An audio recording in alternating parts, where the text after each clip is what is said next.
Welcome to my kitchen. This is largely for my sister. I wanted to show her how I make seitan with vital wheat gluten. In prep, I already added a lot of the spices because, frankly, it tastes like rubber if you don't add spices to it. I've added garlic powder, onion powder, black pepper.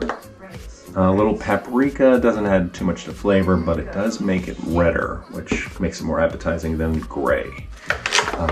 Salt, some mushrooms that I got at the Asian grocer, dried and ran through a food processor to powder.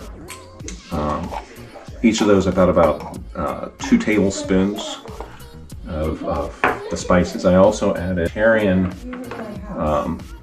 better than bouillon. This stuff is great for any cooking. This has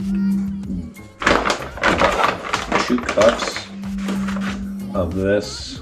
Now, I get my vital wheat gluten from Amazon for about $25, 4 pounds. As you can tell, I put 2 cups in here. And then you put about a cup of some form of broth. Now, this happens to be a vegetable broth that I made in a previous batch. And I just cycle it through again. And then you just work it together like you would bread dough, because essentially that's what you're making. But, yeah, you just, again, treat it like bread dough. You're gonna mix it loosely and then put it on a simmer in stock.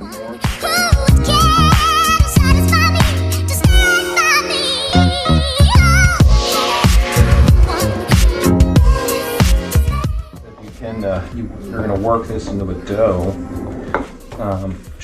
I added a couple more tablespoons to get it to a better consistency. Some things I add to the batch depending on what my mood is.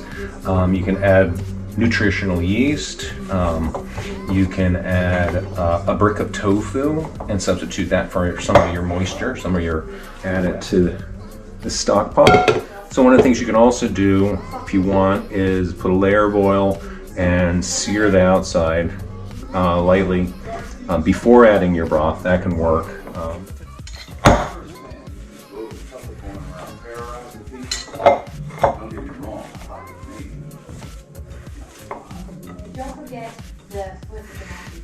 One of the things I will do sometimes, instead of making a loaf, is cut it into patties. And you can see here, this is what makes seitan so perfect for a meat substitute, because you get these long strings that give you that texture and character that you want, that firm place between firm and springy that works. So like I said, you could just cut this into slices and make essentially burger patties. This is more for, I'm just going to take this. This is, again, 2 cups of the vital wheat gluten, a little more than a cup of broth, and the various spices. You can make it longer, twist it in a knot, and that adds to that layering really well. And as I said, you basically just drop this in here. Probably I'll add another 2 cups of water to this and bring it to a simmer for about an hour and a half.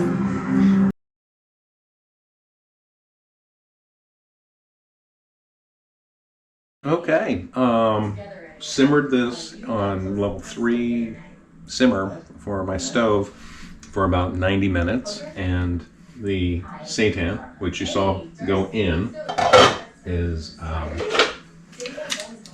been cooked.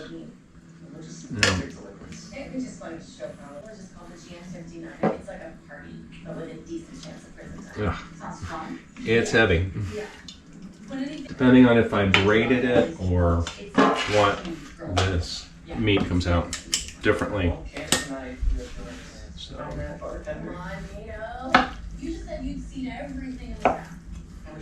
So Doesn't that look yummy? I will put a layer of barbecue sauce on this, put it in the air fryer for 10 minutes, or I can even just cook it like that. Because it's already been completely cooked, you can just serve it like this. 4 ounces of seitan is about 30 grams of protein, which we're trying to do with each meal. Let's get cut off a right. So that is 4 1/4. So right here is your protein for a meal. And obviously, we're looking at 1, 2, 3, 4 servings, 2 people, 2 cups of wheat protein, and I don't think you can beat that for price. All right. Let me know if you have any questions.